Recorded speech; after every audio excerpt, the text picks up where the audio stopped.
नमस्ते दोस्तों, आप सबका एक बार फिर से स्वागत है आपके अपने YouTube चैनल सत्य सनातन में। और आज जो आपका गिवन सब्जेक्ट है वो है मियां खलीफा और रिहाना की entry in the farmer protest. बहुत बड़ा विषय है, गंभीर विषय है और एक ऐसा विषय है जिसके ऊपर बोलना बहुत जरूरी है। लेकिन उससे पहले कुछ छोटी छोटी चीजें जिनके विषय में भी बात करना बहुत जरूरी है। आजकल हमारे कमेंट्स में हर तीसरा चौथा तथा कथित फार्मर जिसके सिर पर पगड़ी हो जाती है वो कह रहा है कि आज देखिए किस प्रकार से ये लोग नमक हरामी कर रहे हैं हमारे साथ में। जो लोग भिखारी की तरह आते थे, लंगर खाते थे और चले जाते थे, वो ही आज हमको सपोर्ट करने से मना कर रहे हैं। यही नहीं, एक सिख रिपोर्टर इसमें दिखाई देता है जो कि एक गरीब व्यक्ति को जिसके पत्तल पर थोड़ी सी खिचड़ी रखी हुई है वो खिचड़ी दे करके खरीदने की कोशिश करता है। उससे पूछता है कि मोदी बढ़िया या किसान बढ़िया। बंदा इतना खुददार था, वहां वो भूख की वजह से आया जरूर, लेकिन उसने कहा कि सरकार ने हमारे लिए बहुत कुछ किया है और सरकार हमारे लिए प्राथमिकता पर है। को देना चाहिए था कि नहीं? हाँ, देना चाहिए था। तो ये कौन सी सरकार है? ये तो खाली किसान है, लेकिन इतने दिनों से आप लोगों को लंगर खिला रहे हैं। हाँ, लंगर खिला रहे हैं। बढ़िया कौन लग रहा है? किसान लग गए अच्छे की सरकार लग रही है? नहीं, सरकार ही अच्छी लगी। सरकार ही अच्छी लगी। सरकार अच्छी है तो वो तो आपको दे तो कुछ नहीं रही, खा यहाँ कर रहे हो और गुण उसके गा रहे हो। नहीं तो सरकार ने बहुत दिया, इतना दिया, बहुत दिया। ये तो आपको यहाँ पे लंगर में मिल रहा है, किसान दे रहे हैं, सरकार थोड़ी दे रही है ये। हाँ बाबूजी। इतना ही नहीं, ट्विटर के ऊपर भी वोटिंग कराई जा रही है, लेकिन वहां पर भी खरी खरी बेइज्जती हो रही है। खरी खरी बेइज्जती सेम टू सेम ऐसी जैसे कि राहुल गांधी जी ने आज बेइज्जती कराई। बात पैसे की है, आप हमें साल की शुरुआत में ही बता दीजिए कि हिंदुस्तान के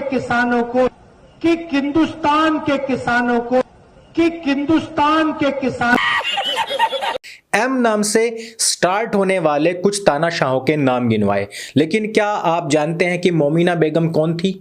जी हां, मोमिना बेगम वही थी जिसने खालिस्तान की समस्या को खड़ा किया था। क्या आप जानते हैं कि मौनी कौन था? क्या आप जानते हैं कि माइनो कौन है? क्या आप जानते हैं कि मोहम्मद कौन है? क्या आप जानते हैं कि मोतीलाल कौन है? ऐसे बहुत सारे एम हैं जिनकी वजह से पूरा का पूरा हिंदुस्तान आज बहुत परेशान है। अब हम वापस आते हैं रिहाना की बात के ऊपर। रिहाना ने एक ट्वीट किया और उसने कहा कि हम सब लोग फार्मर प्रोटेस्ट के ऊपर बात क्यों नहीं कर रहे हैं।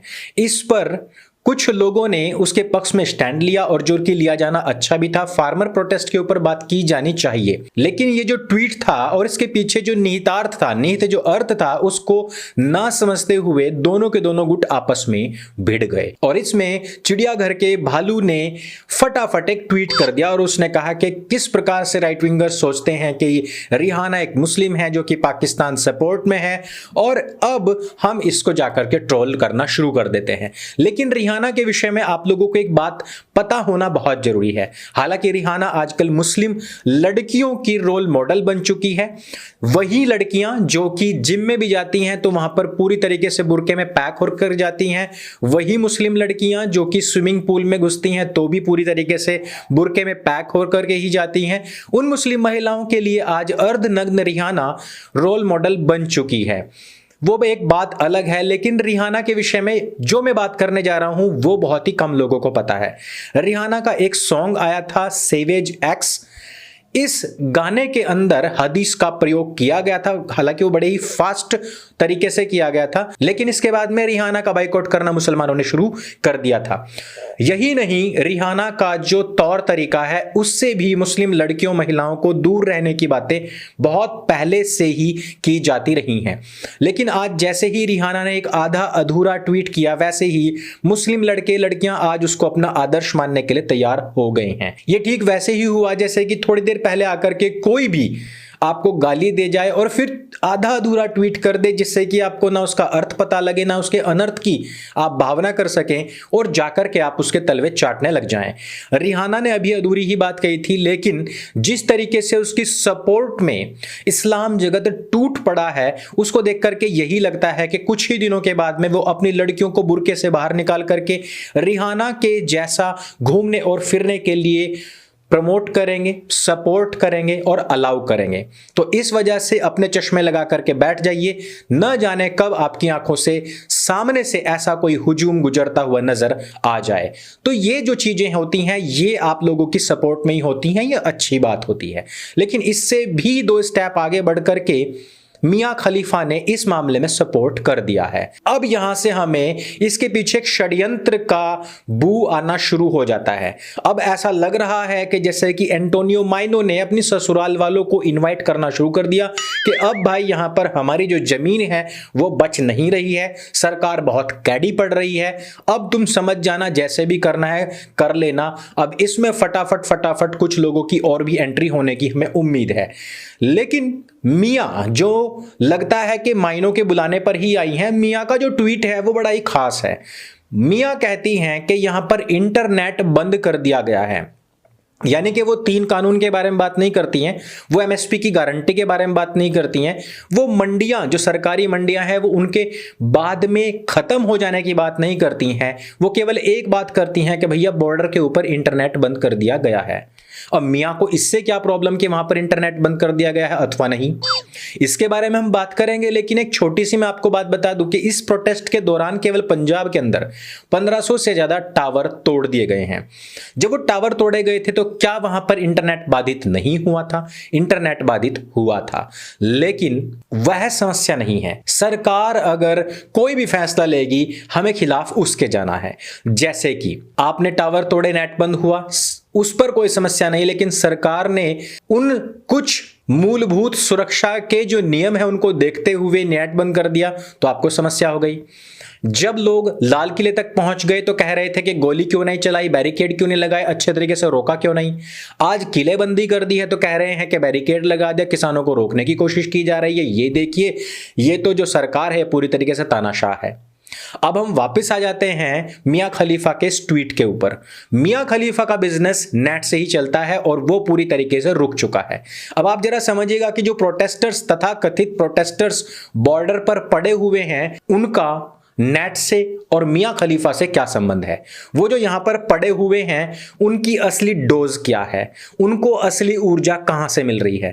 मियां खलीफा अपने खेत दिखाते हुए इस बात को कह रही हैं कि नेट नहीं बंद होना चाहिए, क्योंकि वहां से प्रोटेस्टर्स छिटक सकते हैं, वापस जा सकते हैं। इस पर कुछ लोगों ने कहा कि अगर वहां पर नेट बंद ही हो गया क्या हुआ, आप वहां पर एचडी क्वालिटी की अपनी सीडीज, कुछ पेन ड्राइव्स, कुछ एसडी कार्ड्स भिजवा दीजिए। कुछ और लोगों ने बताया कि आप अपनी खेती में ध्यान दीजिए, शायद आप अपना हल कहीं भूल आई हैं, अपना हल लीजिए और अपनी खेती में मग्न रहिए। बहुत सारे लोगों ने वहां पर ट्वीट किए, बहुत सारे लोगों ने वहां पर कमेंट किया, लेकिन इन सब के पीछे हमें केवल एक ही बात नजर आती है। जिस प्रकार से चिड़ियाघर का भालू आज कह रहा है कि क्योंकि मियां खलीफा, क्योंकि रिहाना मुस्लिम है, इस वजह से इन लोगों से कुछ लोगों को प्रॉब्लम हो सकती है। मैं कहता हूं कि किसी को कोई प्रॉब्लम नहीं होगी।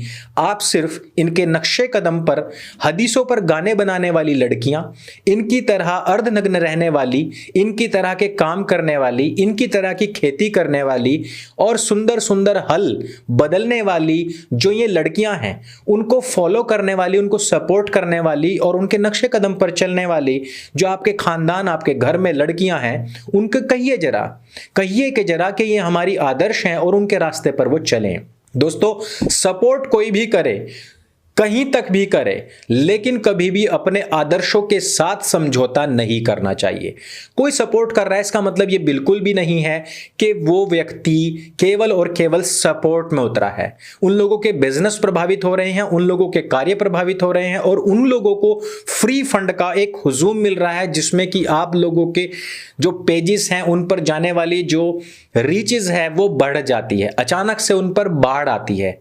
इन लोगों का एक तरीका है, वो है आपका ध्यान आकर्षण करना। इसके विषय मैंने पहले भी बताया था कि बहुत सारे एक्टर्स एंड एक्ट्रेसेस ऐसे हैं जो राष्ट्रवादी मुद्दों को, जो धार्मिक मुद्दों को भुनाने का कार्य करते हैं, लेकिन आखिरकार उनकी जो आइडियोलॉजी है उस पर ना आप चल सकते हैं, ना आप अपने बच्चों को चलने के लिए कभी भी कह सकते हैं। इसलिए उन लोगों के सपोर्ट में केवल तभी उतरें जब उनका पिछला ट्रैक रिकॉर्ड आपको लगता है कि वो बहुत अच्छा है। तो दोस्तों, इस वीडियो में सिर्फ इतना ही। मैं आप लोगों को सिर्फ ये बताना चाहता था कि दोस्तों, मंदिर के अंदर भी बहुत लंबे समय से भंडारे चलते हैं, लेकिन आज तक किसी ने भी भंडारा खिलाने के बाद ये नहीं कहा कि तुम हमारे यहाँ बिक चुके हो, और एक समय की थोड़ी सी खिचड़ी खाने के बाद आप हमारे यहाँ पर गुलाम लग जाओ। दूसरी चीज के राजनीतिक हितों को साधने वाले लोग अक्सर कर ये भूल जाते हैं कि मेमुना बेगम, माइनो, मोहनदास और मोहम्मद अली जिन्ना ने इस देश के लिए और इस देश के साथ में कितने जुल्म किए, ज्यादतियां की और यहाँ के लोगों को किस प्रकार से मरवाया। और वो लोग भूल जाते हैं जिस समय पर वो रिहाना को सपोर्ट कर रहे होते हैं कि वही रिहाना है जो हदीसों का, कुरान का, आयतों का अपमान कर रही थी और आप उसका बायकॉट कर रहे थे और उसके अर्धनग्न शरीर पर फतवे निकाल रहे थे। ये वही मियाँ खलीफा है जिसके ऊपर आपने हिजाब पहनकर पोर्न वीडियोस बनाने के ऊपर फतवा लगा दिया था और उसको जान से मारने तक की धमकियां दी थी। ये वही मियाँ खलीफा है जिससे बचने के लिए मुस्लिम लड़कियों को स्पेशली कहा जाता रहा है। आज आप उन्हीं के तलवे चाटने लग गए तो उन बच्चों पर क्या असर पड़ेगा, जरा सोचिएगा। सपोर्ट करना या बायकॉट करना, इसके लिए भी विवेक चाहिए जो कि किसी मदरसा में नहीं मिलता है। तो इस वीडियो में सिर्फ इतना ही। यदि वीडियो आपको अच्छी लगे, जानकारी से भरपूर लगे, तो उसको सबके साथ में शेयर अवश्य करें। मेरे संग बोलिए सत्य सनातन वैदिक धर्म की जय।